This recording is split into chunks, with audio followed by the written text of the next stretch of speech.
रविवार को आजाद समाज पार्टी के राष्ट्रीय अध्यक्ष चंद्रशेखर आजाद साधारणपुर गांव में हुई दलित समाज से राजमिस्त्री की हत्या के मामले में परिजनों को सांत्वना देने के लिए पहुंचे।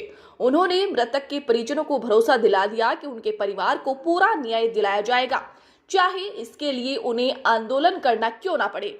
इसी दौरान उन्होंने सांत्वना देने आए लोगों से कहा, सरकार तो आर्थिक सहायता जब देगी तब यह जितने भी यहाँ लोग हैं अपनी ओर से जो भी आर्थिक सहायता बने वह दान करें, जिस पर काफी संख्या में लोगों ने पीड़ित परिवार को आर्थिक सहायता चंदे के रूप में दी।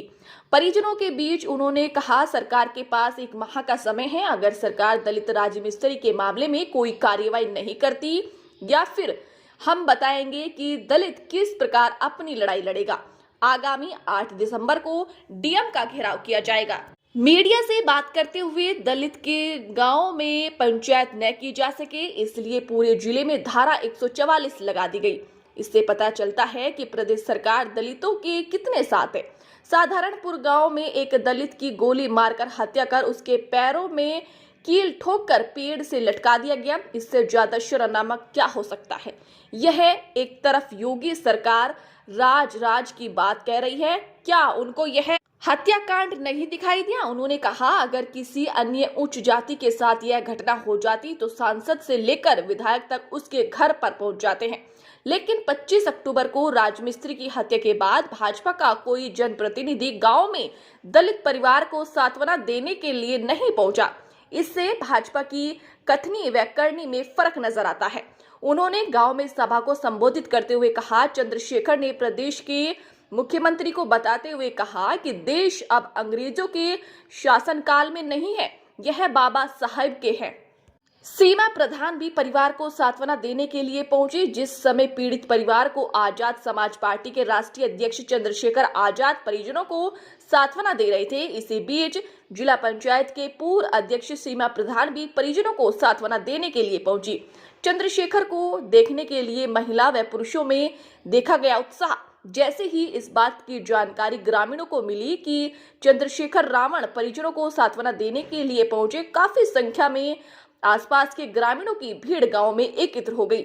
जैसे ही रावण का काफिला गांव में पहुंचा, लोगों की भीड़ एकत्र हो गई। महिलाओं व युवतियों में रावण को देखने का क्रेज दिखाई दिया।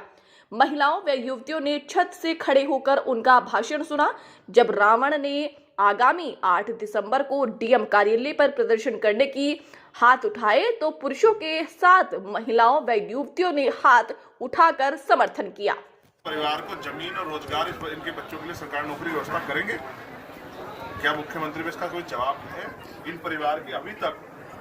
क्योंकि अभी तक सब आरोपी गिरफ्तार नहीं हुए, नामजद आरोपी बाहर है। क्या पुलिस ने इनके लिए सुरक्षा व्यवस्था मुहैया कराई है? मुझे जहां तक जानकारी है कि रात में सुरक्षा नहीं है, अपराधी अपनी जान बचाने के लिए इन पे हमला करा सकता है, इनकी जान ले सकता है। तो क्या पुलिस को ये महसूस नहीं होता कि इनकी सुरक्षा व्यवस्था होनी चाहिए? पुलिस किसके लिए है? लाइसेंस किसके लिए? ये सब पीड़ितों के लिए तो है ना। इनकी रक्षा सुरक्षा हो सके, उनको अधिकार मिल सके, तो उसमें तो कामयाब नहीं हो रही है। और आज 144 लगा के यहाँ जो शोक सभा थी, अब इससे बुरा क्या होगा कि उत्तर प्रदेश में पीड़ितों के पक्ष में शोक सभा भी नहीं होने दे रही है सरकार। मेरे आने से, शोक सभा होने से, समाज के लिए मदद कर देने से कौन सा मुख्यमंत्री का नुकसान हो जाता? आपने आने से रोका गया था? नहीं, मुझे आने से कैसे रोक देंगे? लेकिन वो जो शोक सभा यहाँ रखी गई थी परिवार ने, उस शोक सभा को 104 लगा कैंसिल किया। इसका मतलब समझते हैं आप क्या है? इसका मतलब ये है कि आपका एक व्यक्ति की जान भी ले ली जाएगी और आपको रोने भी नहीं देंगे। ये उत्तर प्रदेश बन गया है और ये योगी जी का उत्तर प्रदेश है। योगी जी को जवाब देना चाहिए कि उनके जो वादे हैं, उनको जो बातें करते हैं, जो जमीन का पट्टा जहाँ वो रह रहे हैं उनको मिलेगा, ये पट्टा जो उनके पास है वो तो छीन रहे हो। 2.5 लाख रुपए मेहनत करके कमाई थी उसकी, कौन देगा जवाब? अपने पैसे मांगने में? क्या अपने पैसे मांगना, अपनी मजदूरी मांगना, अपनी मेहनत मांगना अपराध हो गया? और पुलिस मुझे बहुत उम्मीद नहीं है। मैं तो मुख्यमंत्री से पूछ रहा हूँ, जवाब दें कि क्या वो दलित सम्मेलन में बताएंगे किस तरह से इंदु शेखर को मेरठ में मार के लटका दिया जाता है और नामजद आरोपी अभी तक फरार है। उस परिवार को वो खून के आंसू रो रहे हैं। एक सब मुख्यमंत्री के मुंह से निकला, दलित सम्मेलन में क्यों नहीं बता रहे हैं कि हमारी सरकार ऐसी सरकार है जिसमें दलितों को मार के लटकाया जाता है? तो मुझे बहुत उम्मीद नहीं है, लेकिन मेरे बहुत सा सवाल, अभी मैं मीडिया से प्रेस वार्ता करके अपनी बात रखूंगा और उसके बाद जो समय सुनिश्चित हमारे नेता लोग यहाँ से करेंगे, हमारे भीम आर्मी के जिलाध्यक्ष, आजाद समाज पार्टी के जिलाध्यक्ष, हमारे मंडल की टीम जो समय तय करेंगे, उसके बाद अगर सरकार ऊँगी बहरी हो जाएगी तो हम आंदोलन करके सरकार को जगाने का काम करेंगे। अभी आपके परिवार से मिले कुछ बिंदुओं पे बात भी हुई, क्या लगता है